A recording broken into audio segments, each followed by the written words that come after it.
Welcome to the D&D Fitness Radio Podcast, brought to you by your hosts, Don Saladino from New York City and Derek Hansen from Vancouver, Canada. In episode 19, we speak with Carl Valle about the use and efficacy of fitness technologies. I see you guys perfectly. Derek is better than Don, but Don is... That never happens. Yeah, Don's better looking though, so I appreciate that. Hey man, I'll take that. So I just wanted to get us together and talk about technology and fitness. It's obviously in sport, it's becoming more prevalent, and getting people to get their workouts done, record what they do, get excited about it.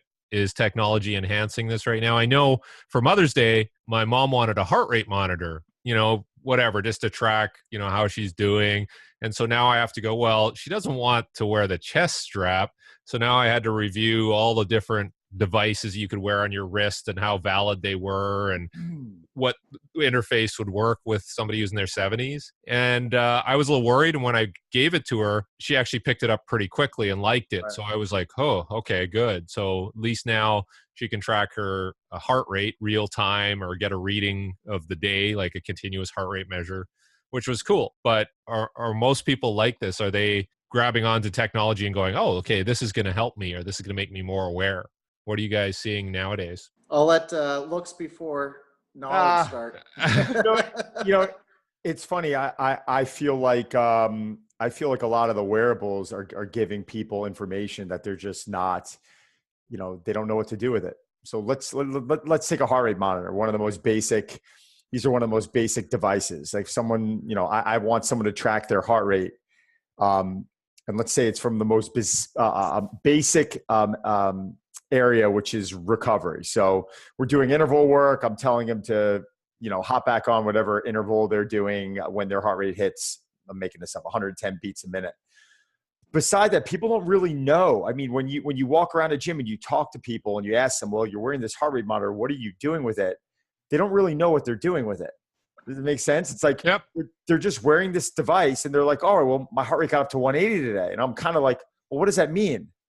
You know what I'm saying? So I think a big problem out there is that we're supplying people with all these wearables, which I argue are even accurate, right? A lot of them are not accurate, and we'll discuss that later. But I want to go, let's do a poll. Let's go around into a gym when people are wearing their heart rate monitor, and let's ask them what they're measuring. But besides them giving you the answer heart rate, they're going to have no idea. I bet 90% of the people have no idea what level their heart rate should even be at. I agree. Like, I'll let Carl answer this, but I have all these guys asking me about bar velocity and measuring bar velocity. And it's like, that's great. What are you doing with it? And then, how are you changing your program, Carl? Right. Two things to think about is the nearly antiquated heart rate monitor. I mean, it's so cheap and inexpensive to get a signal now. Heart rate monitors commercially have been around for decades. So with Polar, they had that wrist watch-based system since the 80s. So I think that heart rate now is so easy to provide that it's almost accepted as you just have it. So it's been devalued. Very similar to the video camera of a smartphone. Everyone that uses it thinks they're a photographer or the next Steven Spielberg because its accessibility is so high. Everyone can take a video clip. But are people videographers? Are people trained? Are people understanding how to do a proper video clip? It's bad. The more videos I see on the internet for people trying to do analysis, they're not setting up the camera properly. They don't understand parallax. They don't understand the pros and cons to something as simple as video.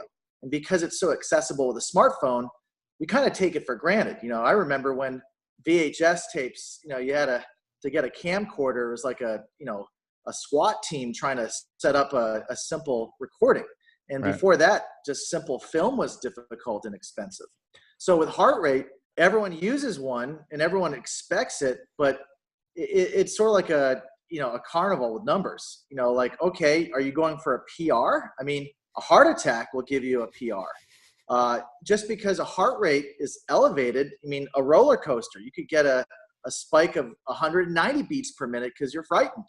It doesn't mean you're training. So I think people don't know how to apply that information. And then the same thing now with bar velocity. It used to be 20 years ago, a handful of devices could actually get that. Now you're getting it very inexpensively, but we're not seeing better lifters. I mean, you saw that when you visited a couple teams that, people were doing upright rows to try to improve their bar velocity, but they weren't trying to get a better transfer of effect because technique was dropped. So technology only accelerates the problems. It doesn't really solve them. It just makes the problems clearer for some, if you're educated, or it just makes it more prevalent with athletes and coaches thinking that because they're adding technology, the solution is going to be taken care of just by a purchase with a credit card. Yeah, I see it with I see it with a lot of coaches who they end up designing a program, or they end up inventing a product that is important to them. It's not necessarily the idea isn't necessarily something that's scalable, and just because it's applicable to them and to their athletes, their clients are that top 1% who are just like the elite who are going to take that data and use it. Yeah, I understand it's valuable to that person. But if you look at if you look at general pop out there, I mean, and you think about it, and you think about all the wearable devices, which again, I'm yet to put a wristwatch on without a strap that actually gives me an accurate heart rate. I mean, I feel like it's all over the map. Carl, you would know better than me. You probably have access to something that is very accurate, but you see it with the Apple Watch, it's like completely off when you're measuring someone's heart rate. I know it's not a heart rate monitor, but measuring someone's heart rate on an Apple Watch, it's completely different than maybe what a Polar would end up reading. Yeah. But we spend all this time. First off, we haven't evolved, even though we think we have, because we're putting the cart before the horse. We're giving people all this data, yet we still haven't perfected the reason why they're buying it. We still haven't even perfected the heart rate aspect of it from a standpoint of measuring it, and from a standpoint of what are we using that data for. People don't know what the hell to do with their heart rate. This is awesome. You know why, Don? Because this is the same conversation Carl and I have about pro teams buying technology. Exactly what you said. It's exactly the same thing. They don't know what they're doing. This is prophetic, right? Like, it's like, this is exactly like what Don just said there was everybody wants all this technology. Nobody knows what to do with it, but it's kind of a junk collection. I don't know what to do, guys. I've been a professional coach for 20 years. I don't know what to do with half of the stuff. I'll go buy a Polar monitor, and like the majority of the stuff on there, I just don't need. I don't need it. I'm buying it for one thing and for one thing only. Like I'm more about taking a simplistic approach. If I start overwhelming the people around me with all this data, there's such a small percentage of them that are going to utilize it. I mean, I saw this with kinematic sequencing. I mean, when I got into the golf fitness business, which is where I come from, I probably put 500 plus golfers through kinematic sequencing. That's measuring the hips, the torso, the arms, and the club head. Where this, right? I mean, I don't have to explain this to you, but I'm explaining this to people who are listening because they don't understand. But at a certain period of time, it's like, all right, even the golfers are like, all right, well, like, I'm not going to train anymore. I'm not going to, like, this is what I'm doing. Like, I'm actually starting to see this data work against me. Like, it's not improving. And I'm like, well, it's not improving because you're not working at it. So they're like, well, why are you showing it to me? And then that was like 90% of the people that I ended up going and working with. You have that 10% that could take that data, or that 1% that could take that data and put their foot on the gas. But the reality is, it's just, I mean, you want to be successful at business, you got to cater to your clientele. It's just not catering to them. Remember guys, when this worked, when you did this, you like measured your heart rate like that worked pretty well. But go ahead. I think it's simple. I mean, technology is as much as necessary. Right now, I think is as much as possible to be credible, right? The more data that you appear to have, it looks like you know what you're doing, but that's because of buying power, not because there's expertise there. I mean, the ability to negotiate to get equipment is not an indication that you know what to do with it. And measurement's important. Don't get me wrong. I think a lot of people don't like technology because a lot of it is objective measurements. So it's easy to hide when there's no type of objective measurement. On the other hand, I think a lot of people are using technology to fit a narrative, meaning, hey, I believe in this training method. How can I use technology to prove that I'm doing it in a way that's, either compelling to the athlete or satisfactory to the people that hire you, like athletic directors or general management. Yeah, like if we go back to video, I know we talked a bit about analyzing movement with video. Like, Don, when you use video, even when you're shooting exercises, is there something you're trying to capture, like in terms of the angle or what you're trying to depict when you're using video? Always. I mean, but it depends on the exercise. Like I video myself during my own training. It's not just what I do with my clients. I mean, I was squatting today, I was doing easy effort work and I was kind of greasing the groove today and it wasn't heavy and I just haven't back squatted in a while. I wanted to see what it looked like. So yeah, I'm having my workout partner film me from different angles and it's not probably on the exact axis it needs to be on, but I could see what's going on with my knee. I could see if my right foot is chattering a little bit, like I could see specific things that might be going on. That's giving me information that I need. And that I think is important. I mean, I think it's even more, I have good body awareness though. When I'm working with a client, I'm videoing Emily Blunt's kettlebell swing, because I'm trying to give her an idea. That's right, that's wrong. And I'm trying to at least give her an idea on what that felt like and give them some feedback. So I think that stuff's invaluable. I mean, I use that with a client of any level, but that's video. I mean, that's to me, it's very simple. It's not like, with a golfer, when you're getting into these specific sports where positioning is everything. It's like, yeah, golfer, we got to be down the line. We got to be, if there's specific areas that we need to see to be able to judge whether they're in early extension on their swing or whether their butt's coming off the line. That stuff, yeah, very, very important. But for the stuff I do, it's really not. I'd really like to see Emily Blunt's kettlebell swing if you could send that to me. I'm not even commenting. She's actually a great athlete. She actually swings the bell pretty well. So wow, pretty impressed. As far as other equipment, like even if you look at some of the, like I went to one NFL facility and they had pneumatic equipment that gave them numbers and and I'm wondering, okay, well, how is this different than knowing how much weight you put on the barbell? And I just found it interesting that the prices and the amount of money going into this equipment. And I don't know if it's telling us anything different other than, hey, I bought this new equipment and look at me. What do you guys think about that? When you're buying equipment, you're usually buying convenience.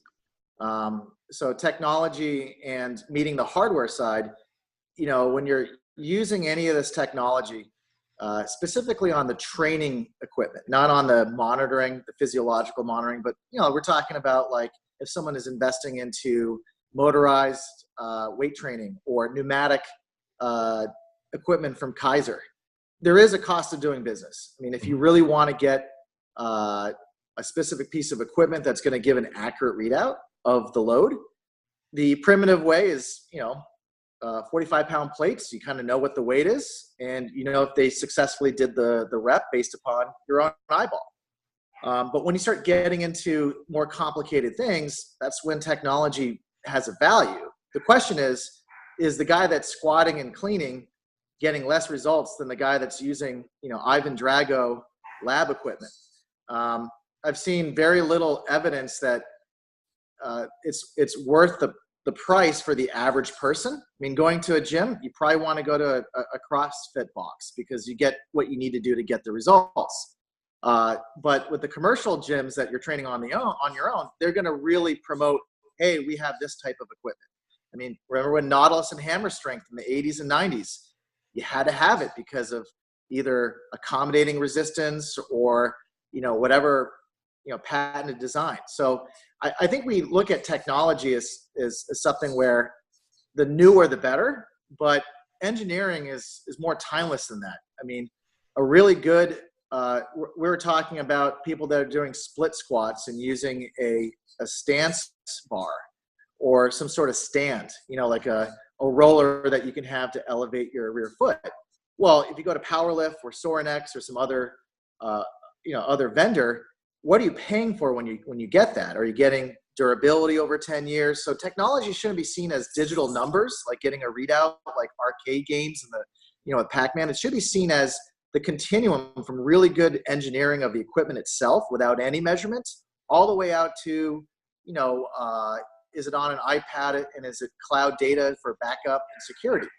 So I think we're easy to jump on technology as something that you plug in or it's wireless or wearable when we need to start with the most important parts, which is it a good piece of training equipment? Right now, flywheels. Take a look at all the flywheel training. You don't need any digital equipment for that because the design of it is kind of the most important. Now, getting data to actually measure what those forces are, you're going to have to pay for it. So I think with technology, we have to make sure we don't typecast it as, a gadget or something. Yeah, I mean, I couldn't agree anymore. I mean, I'm a little more old fashioned when it comes down to equipment and training. And typically when I hear something very techy get thrown at me, I'm going to be honest. Sometimes I just kind of roll my eyes a little bit because 90% of the time when someone's bringing something new to me like that, I just think it's complete shit. It's very fluffy and it's something that's not very applicable to what what I'm going to actually need. But with that being said, I mean, there are some great things that have evolved.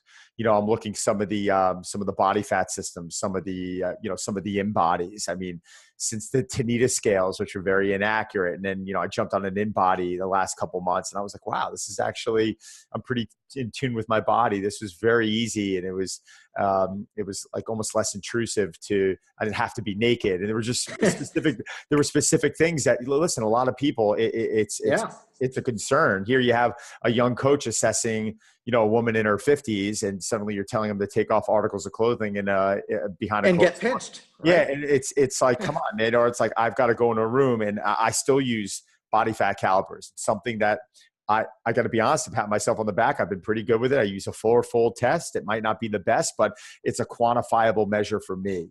And I come back every time and I know where I'm grabbing them. I measure it out. I know how much of a pinch I'm typically taking. And there's things that are I've been doing it so long that there's things that I'm able to keep very repetitive.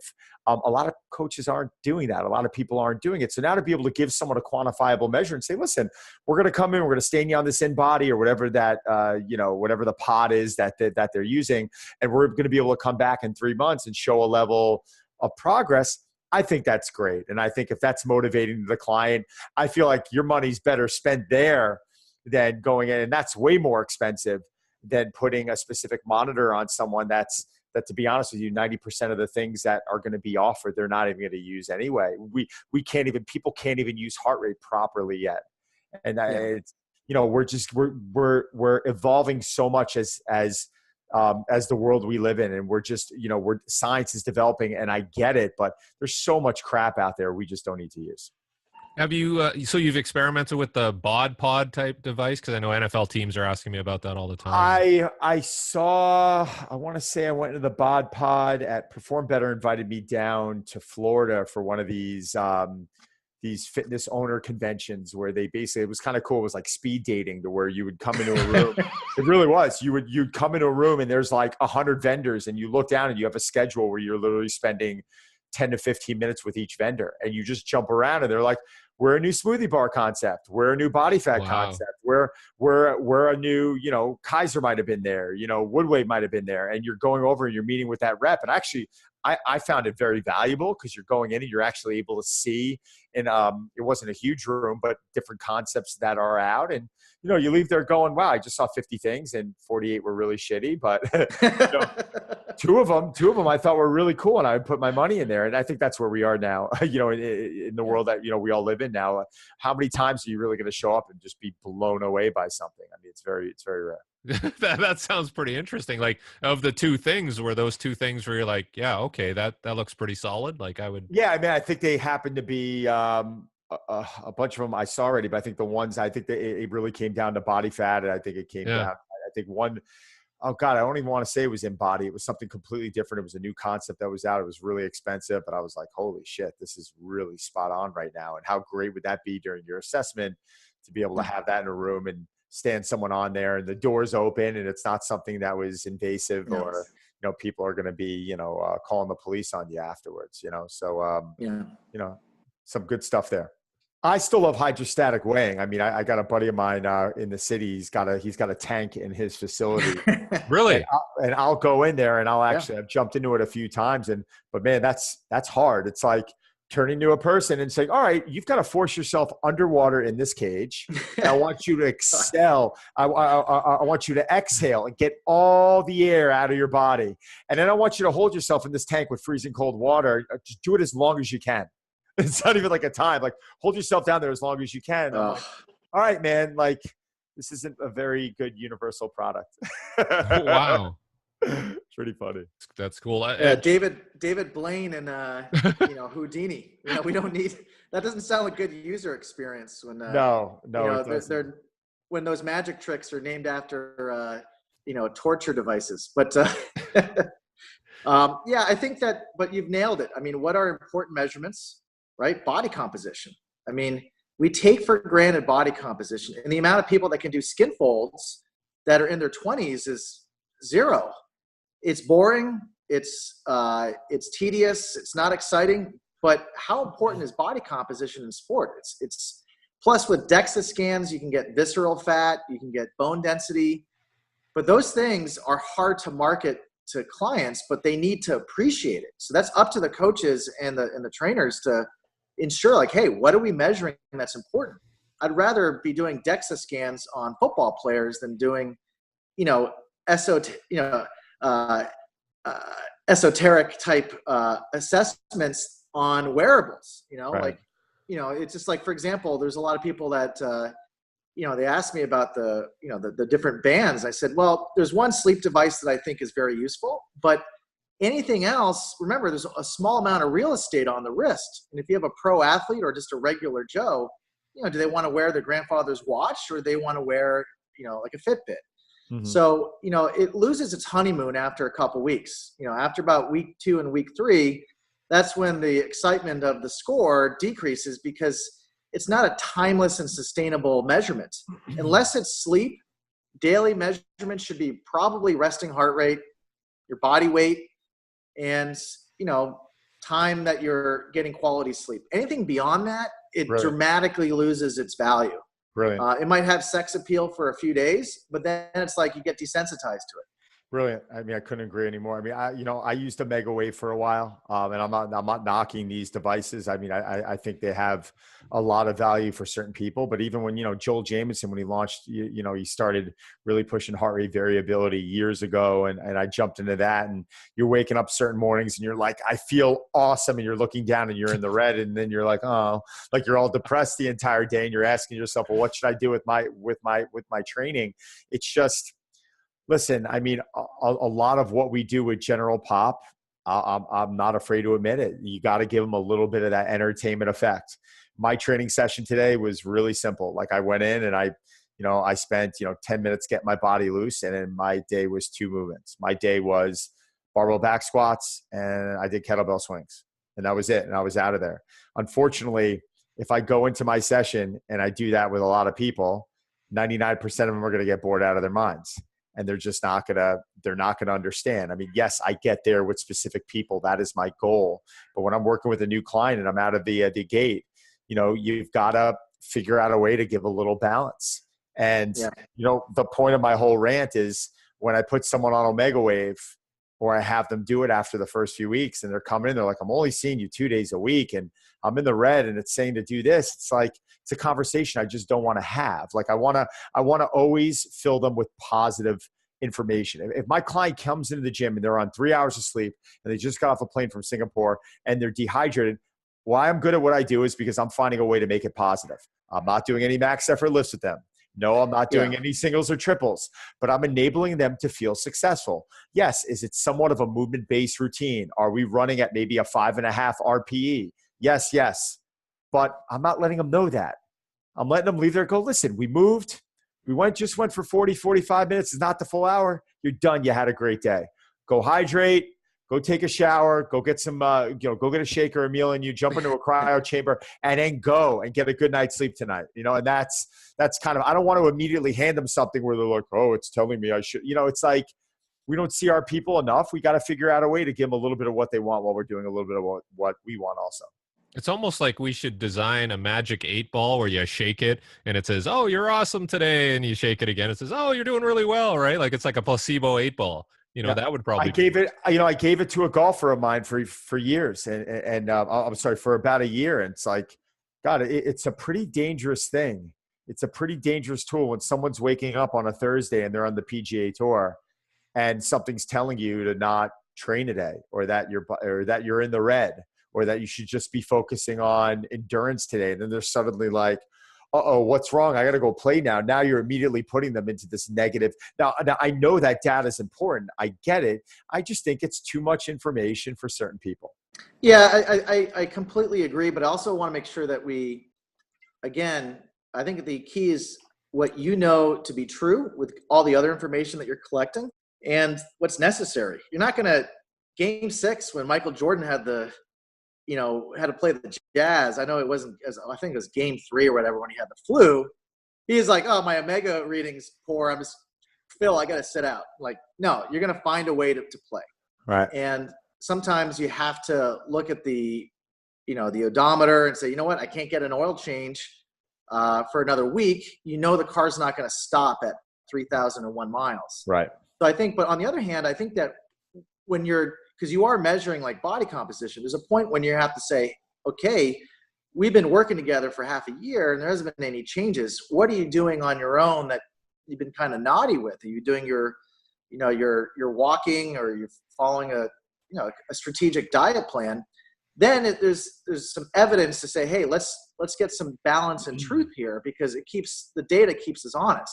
Right. I think the issue is that we're putting too much strength into the readings and not enough trust into the coach to say, hey, when do we need to kind of ignore this?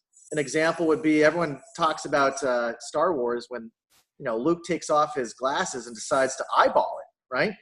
And I've always explained, well, he might have removed the extra aided vision from technology, but he's still flying, a highly advanced technology, starship. He was using the force. He wasn't even eyeballing it, Carl. He closed his eyes. Yeah. Sorry. That's how Don coaches. He closes his eyes like, okay. Carl, we're gonna use the force this week. He didn't even use his eyeball. He just basically willed it. It's a great analogy, though. I think what we can conclude here is, it's all about interpretation, and it's also about wisdom. There's a lot of people that are explaining a lot of information to me. I said, okay, that's intelligent and that's advanced. It's innovative, but is it wise? Like, for example, when you're getting a poor reading in physiological monitoring and you got to play that game. Well, there's a wonderful article that Andrew Flatt wrote about heart rate variability, that sometimes when you see a negative reading, it might appear that it's bad, but it might be a sign that, someone's really ready to go. Like when you have cortisol that's elevated and you need to hammer down, cortisol is not a bad thing. It's just a temporary flux where we could take advantage of the abilities to break substrate down. Cortisol is not evil. So I think we need to do is like coaches like yourself, Don, obviously Derek, as in sprinting, you kind of have that art of knowing how to interpret the data, because you're always using the training information, not just the monitoring and the technology, to say, hey, we've been training hard for 2 weeks. It makes sense to rest. But if someone's been doing like kind of an easy program, maybe they're having some life issues, and sometimes you have to say, listen, I know what you're going through physiologically, but look at what we've been doing in training. It's time to ramp it up, and you can get hard work without risking something. You don't need to overreact to the data and say, oh my gosh, I woke up a little early because there's a fire alarm in the hotel. Now I'm not going to skip, I'm going to skip my leg day. No. I feel as an educated coach like yourself or Derek, you guys are going to know to make those decisions, and you get it. But it's like, a lot of people, they don't want to cook. They don't want to cook the meal. They want someone else to cook it for them. Like they don't want to call an audible. Tell me what to do.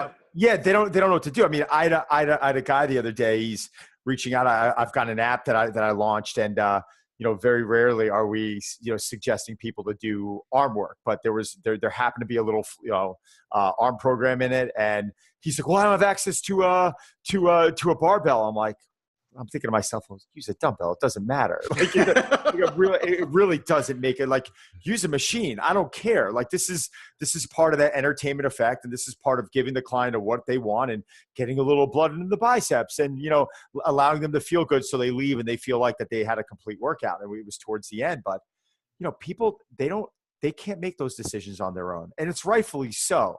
I'm not expecting them to. It's not what they do for a living. You turn to us and you want us to go on a Broadway stage and start it's not what we do. Why should we expect these people to do that? Yet we're giving them all this information. It's becoming really overwhelming. And I think it's almost a detriment to the example we're setting in the fitness industry, because as we're supposed to be, and I don't care, as fitness professionals across the board, it is our goal to get people off the couch. That's why, it's our goal to make sure that we don't live and that's if you're a strength coach, if you're working for a professional team, if you can influence one person this year in a positive light to where they want to get off the couch, I feel like you're doing your good deed in the industry that you chose to be in. And you chose not to become a billionaire, but you chose to be in it because you have a passion and a love for doing this.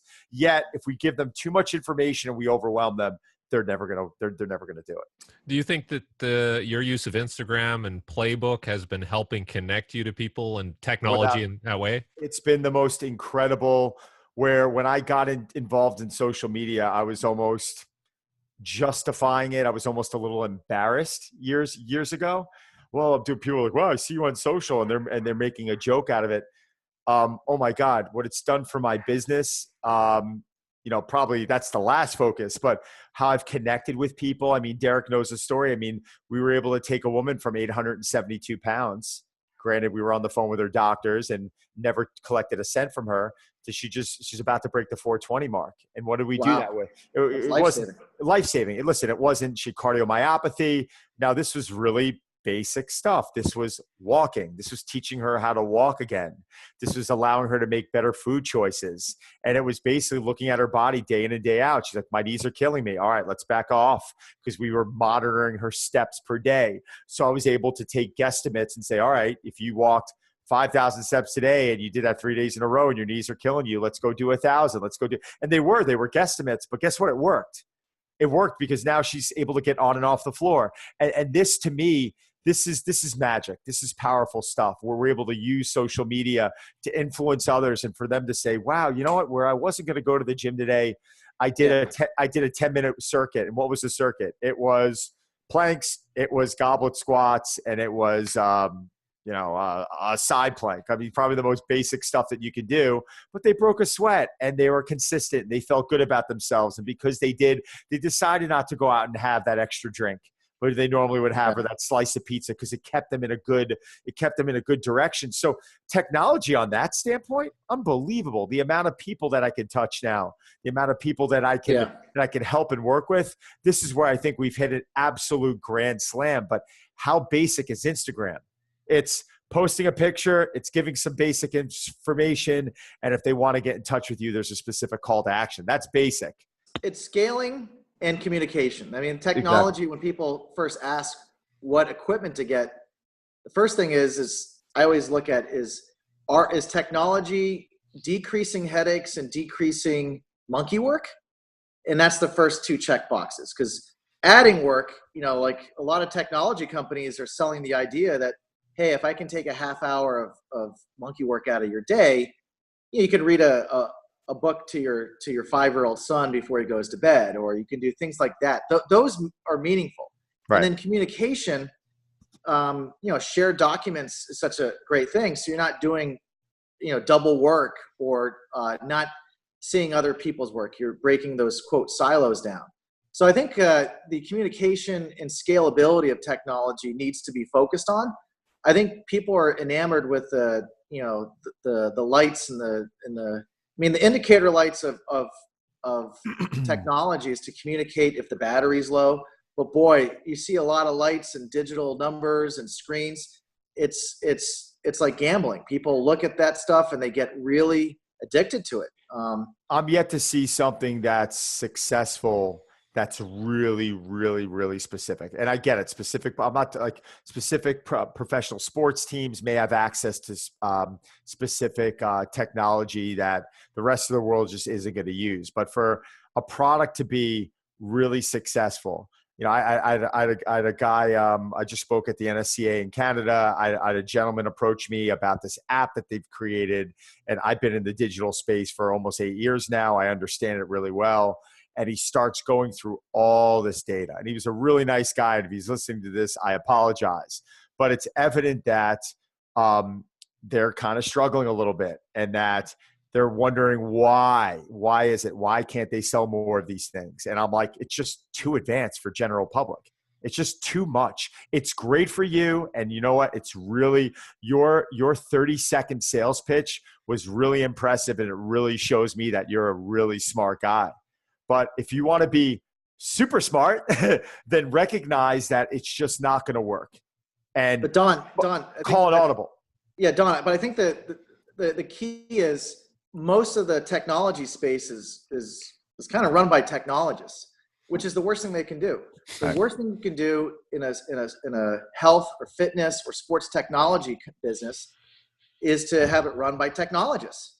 Because it's like engineers. Like, are you writing the instruction manuals for other engineers, or are you writing it for people? Right. And the majority of the people that I would say that from a consulting standpoint, they need to put more outside their company to people like yourself to say, hey, what would Don use? How does Don, his life, when he wakes up, what is he like? What is he not like? Because user experience is the number one way to succeed or fail. Right. Yet it's usually the last 10% of the program. And usually what they try to do is they try to take a medical device, make it sexy or commercial, and then even though they've changed it enough, it's still not there. Example, like I think we've talked about wearables and the infrared. Talk about the infrared devices, right? The infrared spectroscopy. There was a company that I told Carl about, and they want to put it in clothes, and you're going to have little sensors that tell how much blood is flowing through your muscle. And it's like, well, what if I want to change my shirt? Like, how many shirts do I have to have, right? Right. So, right. Yeah, and is it? I worked with a couple wearables where they have smart fabrics, right? But they can't be laundered. They got to be hand washed. And it's like.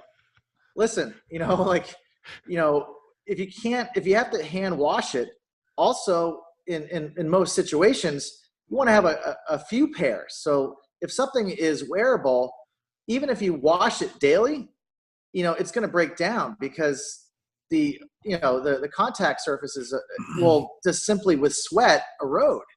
So most of the wearable stuff, you got to also remember that the average athlete if they're in great shape, they're going to take their shirt off. Right? Carl, it's kind of ironic Derek, it's kind of ironic if you think about it. A lot of these companies that are developing devices on giving you data never go out and actually gather data on the most important aspect of what they're trying to do. And that's the user experience. Yeah. Does that make sense? It's just like, they don't have a survey. Right. Exactly. I mean, as a gym owner, I need to survey my members. As someone who just put out a digital product, I just spent the last 7 to 8 months, once we developed this platform, engaging with the customers and looking at, well, wow, we just lost 30 customers. Why? Reaching back out to them and them saying, yeah, it was just too confusing when we went on it. Okay, great. And when finally you hear that, it's like, well, it's not confusing to me. It's like, yeah, that's not. Like handed, like I always say, like you got to put it in the hand of a 12-year-old and say, can you operate this thing? Can you understand how to get to my program? And if the answer is no, you have failed. It's that simple.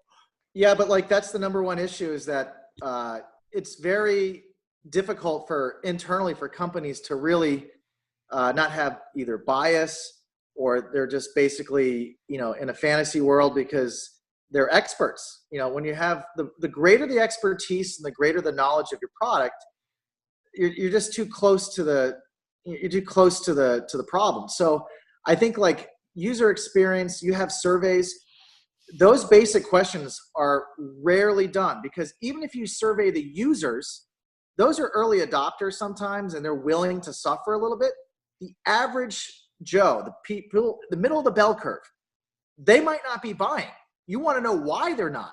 So even if you survey the people that you're having use, those could be just a poor sample size. So I like to find out, okay, who's not using it and who doesn't want to and why. It could be a perception, or they had something similar. An example would be, the same technology, NIRS, N-I-R-S, is, you're looking at light to see either blood flow, tissue oxygenation. Derek was, obviously working with, technologies and companies that are involved with that. But what's really frightening is that a new company came out, and they're in Boston, right? And the same time that they launched is the same time when a similar company with the same technology announced that they're out of business because people weren't adopting. So Right. BSX Insight that gets, an estimation of lactate, and they're using light to estimate, blood flow, or more like tissue oxygenation, looking at the capillaries and trying to estimate that information, they're out of business. Okay. But then at the same time, are the companies that are trying to mimic that, they've probably about 5 or 6 companies came out of the woodwork at the same time they folded, and they're not doing anything different than the previous company. So are they going to make the same mistakes? Yes, they're making it, because they're saying they're selling data, but they're not really showing the value of interventions, right? People, there's a saying, it's not the device, it's the advice. And, are you giving people better information, or are you just giving them ornamental data? This is where you're going to completely probably disagree with me. I think the wearable industry, I think it's a difficult industry to get involved in. I really do. I feel like there's for someone like you, me, Derek, we're going to probably use a lot of this stuff. Someone recently just, I hate talking about products because then I end up obviously hurting someone's feelings, but they sent me, it was a clothing company. Yeah, I guess you would consider this obviously a wearable, but it gives you data on whether you were engaging, whether specific areas of the body were firing or not. I never even tried it on. I didn't try it on. Now, didn't want the Iron Man suit. But you want to know what? Now, this sounds like something that would be really interesting.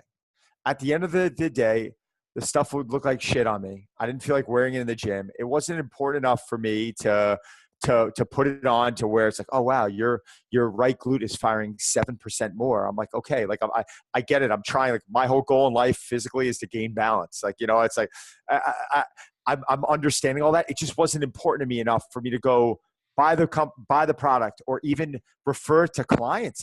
I had no interest in it. And I think a lot of times that's part of the reason people just aren't interested in it. They're like, no, listen, I want to break a sweat. I want to have a good time. I want to make sure what I'm doing is safe, effective, but I don't need all that fluff. Yeah. So I'm not going to hurt feelings, but if someone's wearing EMG shorts and upper body devices that are wearable, that might be important for a multi-million-dollar soccer player. Okay. But the issue is that market's 1% of 1%. Exactly. You can't make a living in sports technology without getting the masses. So there's a product like Whoop, right? Yeah. Why would I have that if I have to choose one piece of equipment or a wearable on my wrist? I'd rather get a smartphone, a smartwatch, because I get at least a screen so I can see a text if I don't want to look at my phone. It doesn't make sense because it's too complicated for the consumer, but it's not research grade enough for the professional. So they're in this in-between limbo.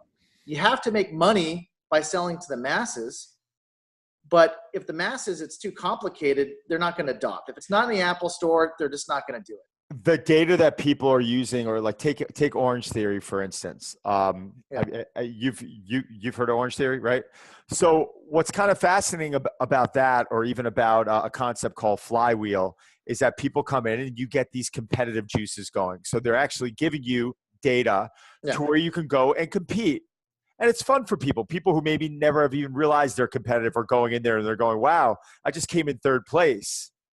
Because I finished third in the race, or, Orange Theory, I still question, how are they using this data? Is it just basically how high can you get your heart rate? And that's determining if your workout was better or not. Well, you and I and Derek know that that's not the case. That's higher the heart rate during a workout doesn't necessarily mean you're getting a better workout. So that's why I'm saying they're using it in a way that it's somewhat positive. It's motivating people, but they're using it in the wrong fashion. Like they're not. I walked into an Orange Theory, and I asked the salesperson, well, can you tell me about your concept? I was just curious, and I like walking into spots and being a kind of a student. So she didn't realize I was in fitness, so she doesn't realize what I do. And I'm like, well, can you tell me about your concept? She goes, yeah, we run a heart-based driven facility. I'm like, okay, well, what does that mean? And she's like, well, everyone, throws a wearable on, they wear a monitor, and they know where they need to be from a heart rate standpoint throughout the zone. There are zones. Thank you. There are zones. And I turn around and I go, well, how would you know what zone I should be in? And she just went white. She didn't know. Undercover fitness. Yeah. I was like, well, how do you know what zone I'm in is the right zone or the wrong zone? And she almost like she stumbled and she came up with a BS answer. And I knew it was a BS answer. I said, thanks for your time. Great facility. Good luck. And ended up leaving. But it's just people aren't expected to know that stuff. Like every person I've ever talked to who knows Orange Theory goes in and go, oh my God. I'm like, well, why do you like it? They measure my heart rate and it pushes me. And I got to stay in a zone. And I know for 12 minutes, I got to live in that zone. And you know what?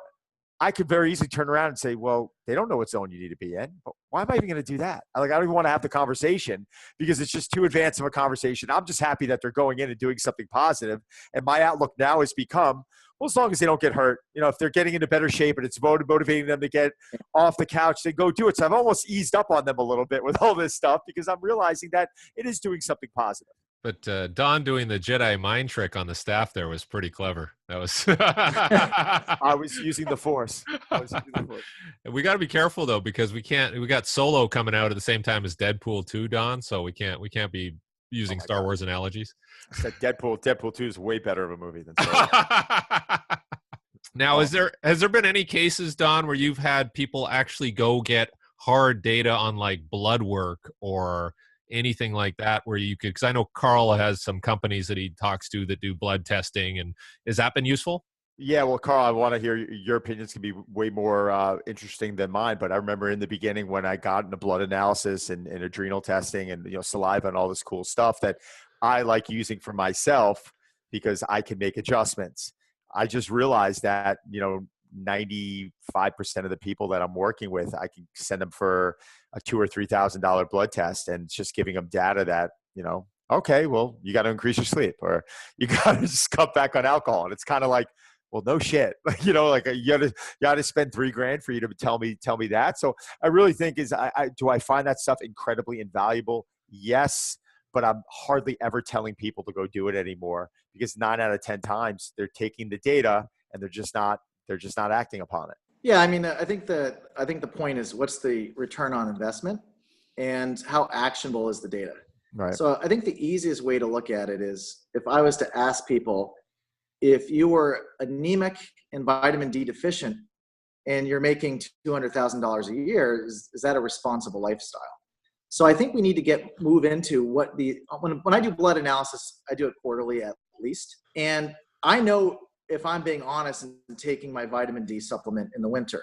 How do I know someone else is doing that? Just because they say yes to me? So I think there's a difference between analyzing yourself and being able to know the information and being advanced enough to make those changes and evaluating someone else. So when you're looking at nutrition, you can look at body composition, maybe a couple tests, but how do we measure nutrition? There's no heart rate monitor for the stomach. So I think when we look at blood analysis, it's really up to a nutritionist and a strength coach to say, okay, what are we trying to do? The simplest thing to do is to say, are you deficient? Then from there, it gets a little bit tough. When you're looking at androgens, what's my IGF-1 level? I think that what we can learn is to say, okay, omega-3s, for example, concussions, everyone's talking about that, but are you measuring the omega-3 index? Right. So you don't need to spend, some of these diagnostic tests are $2,000. And if someone's not making a lot of money, that's a lot of, if you don't have money for the intervention, don't do the test, right? Say, if you really believe that this information is going to help you, it's cost you about $3,000 if you just take supplements that the Australian Institute of Sport tell you to do. And I'm not including like the confectionery, like the gels and the other stuff that I think is bogus. But I think you can tell a lot by just saying, okay, we're going to do a simple $150 to $200 screen and saying, you know what? There's nothing better than waking up. I had an athlete that was low on iron, and his ferritin score was really poor. And when we fixed that, the only way that we could have done that was not through sleep. He woke up every day tired. And I was like, I'm looking at the data. We looked at sleep monitoring, all this other stuff. And like, you know what? And when we really did the blood work, that's when we know and say, you know what? It's your iron's low. And so we really were able to nail it. And then, a couple months later, we retested. He goes, Carl, I finally am waking up not tired. And you couldn't have done that without blood testing. Well, that's invaluable. I mean, those are the circumstances when I had a woman with some digestive issues, and for us to really get down to it, we had to dive in a little bit deeper, and it was costly, but she's living a much more higher quality life now. So I couldn't agree with you more on that stuff. I just think sometimes we gotta kind of look at, why are we giving that tool to someone? If it's someone who's feeling great and we're going to do it, and they're like, well, I'm not going to change these areas of their lifestyle. Okay. I mean, why test if you're not going to do an intervention? My whole thing is, if you don't have a plan for it, like a nice flow chart of, applications and interventions and actions, testing is just for glamour and just to put it on your website so it looks like you're cutting edge. You should have probably about 3 to 1 interventions to the data score, so that you're not just trying to be relevant, you're actually nailing the problem. So, we have a rule in the nutrition side, is that you're not one shot, one kill with these issues. You're going to have to be like the Army Rangers and really hose down the problem. Mm-hmm. Because, something as simple as, like, for example, diet. It's so difficult to measure. No one wants to do logs and stuff like that. It's just, food diaries are tough. We want to keep it simple. So what we really want to do is, who is the person consistently? And after, I say, again, quarterly blood tests, not every couple weeks doing some huge blood draw, just quarterly, just being honest to say, okay, are you being compliant with your diet? And then if you can just prevent problems from happening, small problems. Now that's 10% of what can be done, but it's not what needs to get done. People always talk about what's possible. I always care about what's probable. So I try to focus on, I wrote an article on the 7 reasons why you should blood test. And it probably covers the tip of the iceberg. But to me, it's like the principle. It's not about 80-20. It's about 95 and 5. If I can address 95% of the issues with 5% of the bandwidth, it's a much better approach than someone looking at some really weird metric to their blood and saying, oh, my, whatever metric is off. And then it could just be natural variation. They're dehydrated a little bit. Their plasma volume was a little bit low or high. Who cares? I think when it's a problem, when it's consistent and it's really valid. And most of the blood tests have really poor interpretation, like creatine kinase. If I'm lifting and I do a leg day, someone's going to tell me that like my kidney's going to explode and I have rhabdo, because the doctor will not know that, okay, it's okay to have delayed onset muscle soreness. But the issue is that everyone's trying to use label dressing and say, well, we're doing 80 biomarkers. Yeah, that's interesting. But, if you can't really explain why the 75 are useful, then what you're really doing is just trying to, show some glitz and glamour to the client. Couldn't agree with you more. How much information, Don, do you get out of just going to somebody and say, how are you doing today? Like when you meet them and before the workout, like, now it's really different now, because I mean, as you know, I don't take on new clients. I don't even consider myself, if you ask what I do, I'm not a personal trainer. I mean, yes, that's my background, a strength coach background. I do all that. I mean, I'm more of a coach. People come to me to solve problems. I'm not saying I can personally solve them all. I can't. All right. But I know pretty much, every single person or I can connect the dots and at least put them in front of the right person. Does that make sense? Yeah. A Charlie or making a phone call to HSS and having an MRI turned over in the next 12 hours is something that I put a lot of value on, because that's information that I can give to my clients that are really, really useful. But being in the industry and having that type of interaction with people is really how I ended up building my business and my book. But it's just like we were talking about like wearables and monitoring, but most of the time you're assessing based on looking at the person and talking. Yeah. So my whole plan, I just got sidetracked. Sorry, was the computer. But when someone would originally come into you and you'd ask them, how are you doing? And they're like, I'm great. And you'd find out 5 minutes in, they're really not great because they're trying to take this Rocky type of approach, this Rocky type mentality.